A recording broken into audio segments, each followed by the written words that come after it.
Saudara-saudari yang dikasihi Tuhan, proses pemuritan orang-orang yang dipanggil Yesus Kristus berjalan tahap demi tahap, namun memiliki satu tujuan yang pasti, yakni menyiapkan mereka untuk menjadi pewarta firman di masa depan. Supaya perhatian mereka terfokus pada tugas tersebut, Yesus menghendaki agar mereka meninggalkan segala-galanya, supaya leluasa mendalami firman Tuhan dan menerapkannya di dalam kehidupan mereka. Dalam skala tertentu, proses penggemblengan ini boleh kita katakan sebagai sebuah upaya untuk menghantar mereka ke dalam penghayatan spiritualitas Anawim yang menjadi ciri khas murid-murid Tuhan di dalam hidup dan pelayanannya. Dalam episode ke-75 ini, saya mengajakmu untuk mendalami tema dipanggil untuk menghayati spiritualitas Anawim. Untuk menghantar refleksi ini, saya mengajakmu mendalami dua tokoh, yakni Matius sang pemungut cukai dan orang muda yang kaya yang mendatangi Yesus untuk mengikutinya.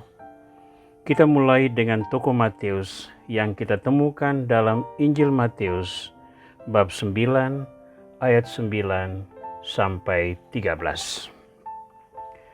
Setelah Yesus pergi dari situ, ia melihat seorang yang bernama Matius duduk di rumah cukai. Lalu ia berkata kepadanya, "Ikutilah aku." Maka berdirilah Matius lalu mengikuti dia. Kemudian ketika Yesus makan di rumah Matius, datanglah banyak pemungut cukai dan orang berdosa dan makan bersama-sama dengan dia dan murid-muridnya. Pada waktu orang Farisi melihat hal itu, berkatalah mereka kepada murid-murid Yesus, "Mengapa gurumu makan bersama-sama dengan pemungut cukai dan orang berdosa?" Yesus mendengarnya dan berkata, "Bukan orang sehat yang memerlukan tabib, tetapi orang sakit. Jadi pergilah dan pelajarilah arti firman ini. Yang ku kehendaki ialah belas kasihan dan bukan persembahan. Karena aku datang bukan untuk memanggil orang benar, melainkan orang berdosa." Saudara, sebagai pemungut cukai, Matius adalah seorang yang kaya secara ekonomi.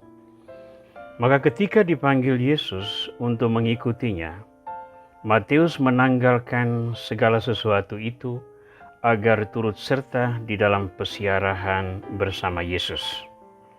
Dengan mengikuti Yesus, Matius menanggalkan kemapanan ekonomi yang telah ia miliki, lalu turut serta bersiara bersama Yesus menjadi orang yang terpinggirkan, yang hidup berdasarkan belas kasih orang-orang yang dilayani. Di akhir hari, semangat ini sungguh tertanam dalam diri Matius, sehingga ia bahkan dipilih untuk menjadi salah satu dari 12 rasul yang digembleng Yesus menjadi soko guru jemaat perdana yang meletakkan dasar bagi kehidupan gereja hingga hari ini. Kontras dengan penampilan Matius, kita menemukan seorang lain yang sungguh-sungguh ingin mengikuti Yesus, tapi berakhir dengan kegagalan. Dia adalah orang muda yang kaya yang kita temukan dalam Injil Matius bab 19 ayat 16 sampai 22. Ada seorang datang kepada Yesus dan berkata, "Guru, perbuatan baik apakah yang harus kuperbuat untuk memperoleh hidup yang kekal?" Jawab Yesus, "Apakah sebabnya engkau bertanya kepadaku tentang apa yang baik? Hanya satu yang baik. Tetapi jikalau engkau ingin masuk ke dalam hidup, turutilah segala perintah Allah." Kata orang itu kepadanya, "Perintah yang mana?" Kata Yesus, "Jangan membunuh, jangan berzina, jangan mencuri, jangan mengucapkan saksi dusta. Hormatilah ayahmu dan ibumu, dan kasihilah sesamamu manusia seperti dirimu sendiri." Berkata orang muda itu kepadanya, "Semua itu telah kuturuti, apalagi yang masih kurang?" Kata Yesus kepadanya, "Jikalau engkau hendak sempurna, pergilah, jualah segala milikmu dan berikanlah itu kepada orang-orang miskin, maka engkau akan beroleh harta di surga. Kemudian datanglah kemari dan ikutilah aku." Ketika orang muda itu mendengar perkataan itu, pergilah ia dengan sedih, sebab banyaklah hartanya. Saudara, di dalam diri orang muda ini, kita menemukan semangat yang tinggi untuk menghayati firman Tuhan. Namun penerapan firman Tuhan di dalam hidupnya lebih merupakan sebuah kewajiban formal yang berlaku di dalam masyarakat. Dia seorang yang kaya, hidupnya mapan, maka mempraktekkan semua ketentuan dalam hukum Taurat rupanya bukan sebuah persoalan besar baginya. Ia tidak perlu mencuri karena ia berharta. Ia dapat melimpahi pelayanan yang baik kepada orang tuanya dengan harta yang dia miliki. Dia tidak perlu bersinah karena dia dapat memiliki istri yang layak, dan semua hal lain yang dapat kita deretkan untuk menggambarkan pribadi orang muda tersebut. Namun ketika menanggapi undangan Yesus, ia langsung berbalik dan pergi, karena dia tidak sanggup menghayati spiritualitas Anawim. Dia tidak sanggup meninggalkan kemapanan. Dia tidak sanggup menjalani pola hidup baru yang penuh mati raga, yang semata-mata memusatkan perhatian pada firman. Memusatkan perhatian pada firman berarti mengubah cara hidup, dan perubahan inilah yang tidak ingin dijalani oleh orang muda tersebut.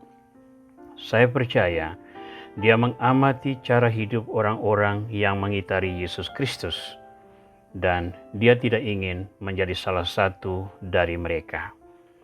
Tidak mengherankan kalau Yesus berkata, "Sesungguhnya sukar sekali bagi seorang kaya untuk masuk ke dalam kerajaan surga."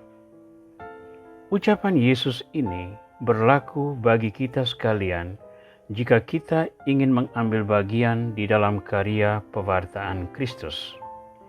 Kita pun diundang Kristus untuk menghayati pola hidup yang diwarnai oleh spiritualitas kaum Anawim.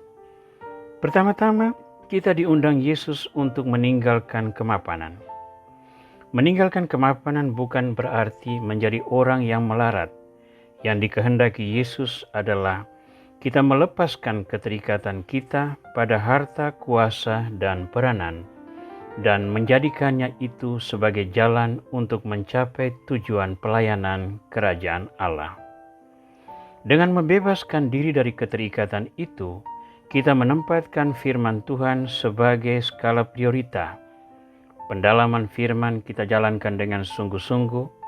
Kita sanggup menangkap pesan-pesan yang tersurat maupun tersirat di dalamnya, dan terutama kita menerapkannya dalam kehidupan sehari-hari dan merasa bahagia dengan keputusan tersebut.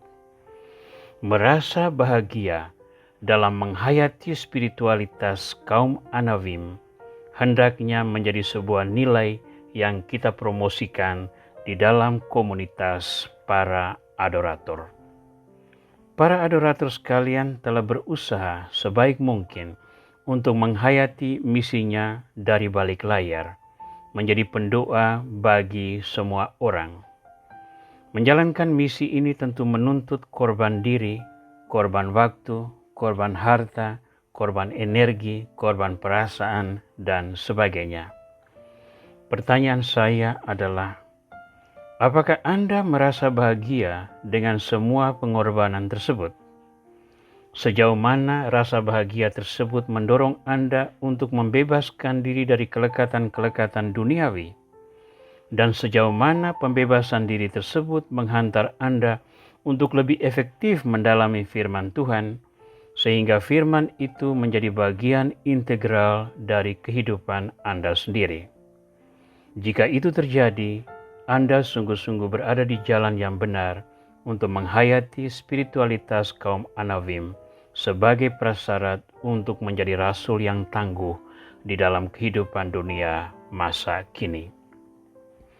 Tuhan Yesus Kristus, panggillah kami dan sadarkanlah kami bahwa kami semua Kau undang untuk menjadi pewarta firman-Mu.